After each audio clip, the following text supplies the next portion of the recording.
Alright, yo, what up, man? It's your boy Rob back with another video, and today we are going to be discussing how I do my background vocals. Now, I'm not going to get into all the mixing process of how I get it to sound like that, but I will go over how I record it and the plugins I use. So let's jump into it. All my new subscribers, appreciate you guys for rock with me, and if you're new here, consider subscribing. Let's get into the video.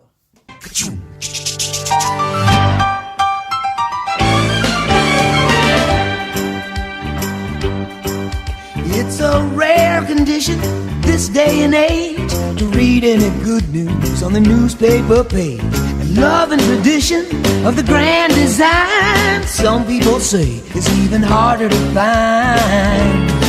Well, then there must be some magic clue inside these gentle walls, 'cause all I see is a tower of dreams, real love bursting out of every scene.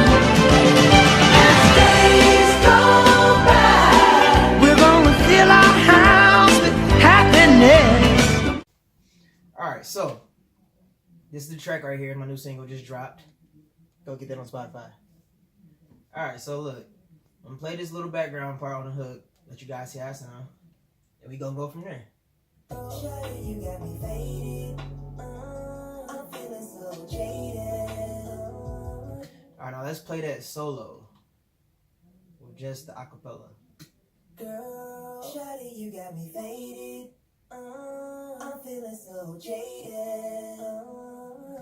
Alright, so you hear how the harmonies and everything in the background is blending really well.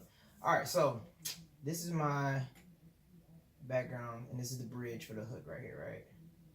So let's make this bigger. Okay, so this part right here, we're gonna solo these two. Gotta play it. Shawty, you got me faded. I'm feeling so jaded. Alright, so these two vocals right here, right? This is the main lead of the bridge, aka the end of the hook. Alright, so what I did was record it once, and then I recorded it a second time, and I stacked it. So this part right here is a stack, just to make it more full and more bright and in your face, right? And then, if you go down to the bottom right here, we got the high harmony. So I'm going to solo this one for you. Let you hear it. Faded, jaded. So that's the high harmony. So what you want to do when you're doing harmonies is you want to find different octaves that blend. Now, you can do a whole bunch of different octaves and harmonies, but it depends on the kind of feel you're going for. I wasn't really going for no mass choir effect. I just wanted something different and something light behind the main lead so you can hear it, it's more full. So that's why I just did a couple of stacks. So for the high, I did it, I stacked it twice. So these are the stacks right here.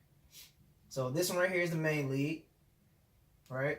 We got the main lead, and then we got it going left and right, pan left and right. Faded, jaded. Alright, so when you stack it left and right, it just makes it more wider, you know what I'm saying, more on top of the beat, I guess you could say. So that's why I stacked that part twice, just to make it more full, so it wouldn't be super light in the background. I made it so you can hear it, it's noticeable. And then at the bottom, we got these two, last two stacks. Shawty, you got me faded. I'm feeling so jaded. Alright, so I just stacked this part right here. And if you play all of them together again, it sounds like this. Shawty, you got me faded. I'm feeling so jaded. So it just makes it, you know, more bright and more full. So what people don't understand is you never want to EQ your stacks the same as your main. You want to have them either sitting lighter or sitting heavier. It depends on the sound you're going for.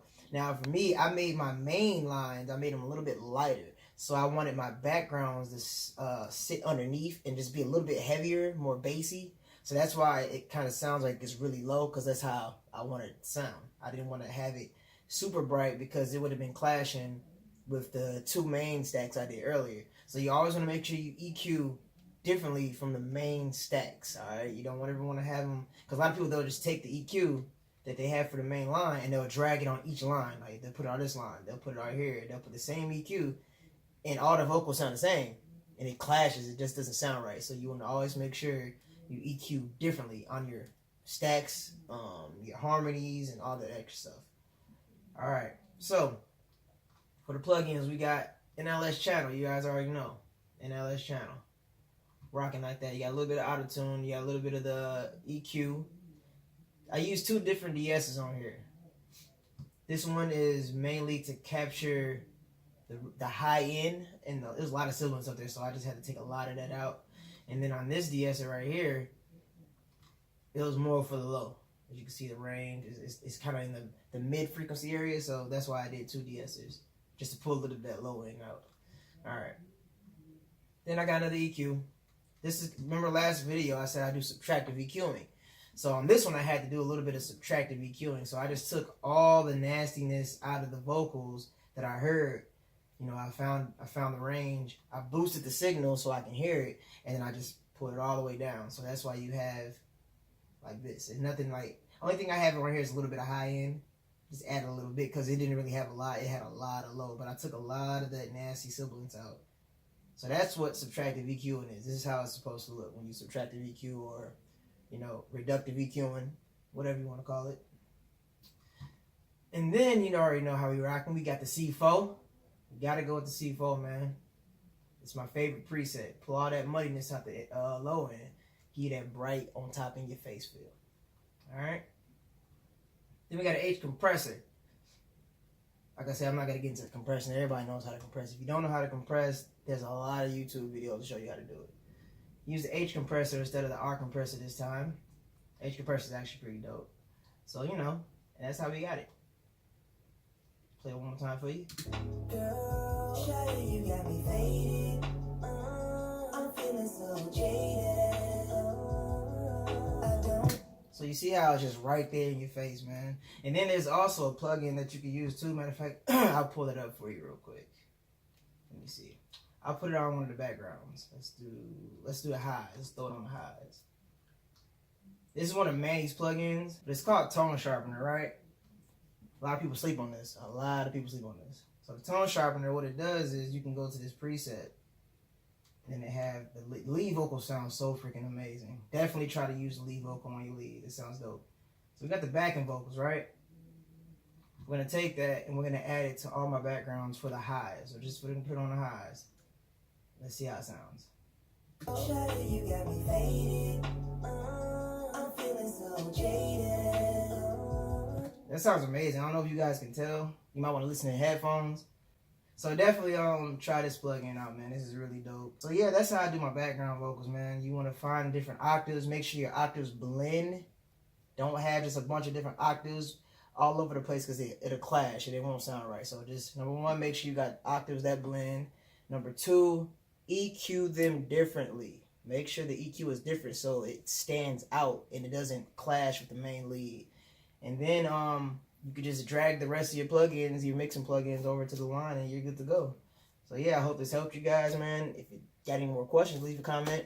Let me know and I'll get back to you guys as soon as I can. But yeah, man, we're going to go ahead and sign out. It's your boy Rob. We out. Don't forget to like, comment, subscribe. Hit the notification bell. We out.